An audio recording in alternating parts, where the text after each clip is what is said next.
Hello friend, আসসালামু আলাইকুম। Dot Monira চ্যানেলে আপনাদের সবাইকে ওয়েলকাম। আশা করি আপনারা সবাই ভালো আছেন। আল্লাহর রহমতে আমি অনেক ভালো আছি। চলুন দেখে নেওয়া যাক আজকে ভিডিও। তো বন্ধুরা, 3টে কাঁচা আম এখানে ভালো করে ধুয়ে এইভাবে টুকরো করে কেটে নুন মাখিয়ে রেখেছিলাম 1 ঘন্টার মতো।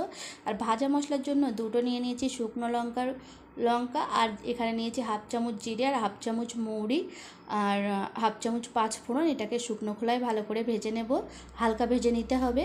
আর এখানে মিষ্টির জন্য আমি নিয়ে নিয়েছি 300 গ্রাম গুড়, 150 গ্রামের মতো চিনি, আর এর মধ্যে আমি একটা তেজপাতা নিয়ে নিলাম আর 2টো এলাইচি নিয়ে নিচ্ছি। তো বন্ধুরা, এলাইচিটা আমি একটু এইভাবে ফাটিয়ে নিয়েছি। আর এখানে দেখুন, ভাজা মশলাটা ঠান্ডা হয়ে গেলে আমি এইভাবে গুঁড়ো করে নিচ্ছি। আর এখানে গ্যাসটা অন করে কড়াইটা বসিয়ে দিলাম। পরিমাণ মতো অল্প একটু সরিষার তেল দিলাম, দিয়ে 5 ফোড়নটা দিয়ে দিয়েছি হাফ চামচের মতো। তারপরে অল্প পানি দিয়ে দিলাম। দিয়ে দেওয়ার পরে এর মধ্যে দিয়ে দেব তেজপাতা আর এলাইচিটা, আর দিয়ে দিচ্ছি গুড় আর চিনিটা। গুড় আর চিনিটা দেওয়ার পরে একটু নেড়ে নেব। এভাবে নেড়ে এটাকে আমি ফুটতে দেব কিছুক্ষণ। তো এটা ফুটে উঠলে দেখুন, এইভাবে যখন ফুটে উঠবে তখন এর মধ্যে আমি দিয়ে দিচ্ছি আমের টুকরোগুলো দেওয়ার পরে এটাকে আমি ভালো করে একটু এভাবে নেড়ে নেব। তো বন্ধুরা, এবার এটাকে আমি 2 মিনিটের মতো হাই ফ্লেমে ফুটিয়ে নেব। তো 2 মিনিটের মতো হাই ফ্লেমে যখন এটাকে আমি ফুটাচ্ছি, দেখুন অনেকটাই পানি কমে এসেছে।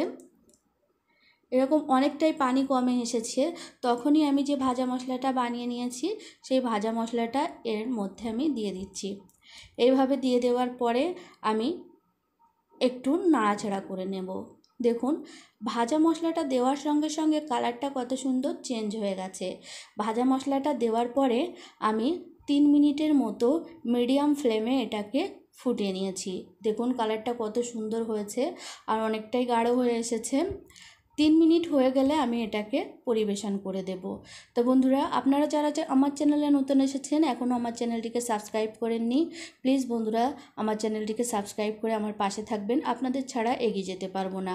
আর আমার এই আমের চাটনির রেসিপিটা যদি ভালো লেগে থাকে তা প্লিজ বন্ধুরা একটা লাইক দিয়ে যাবেন।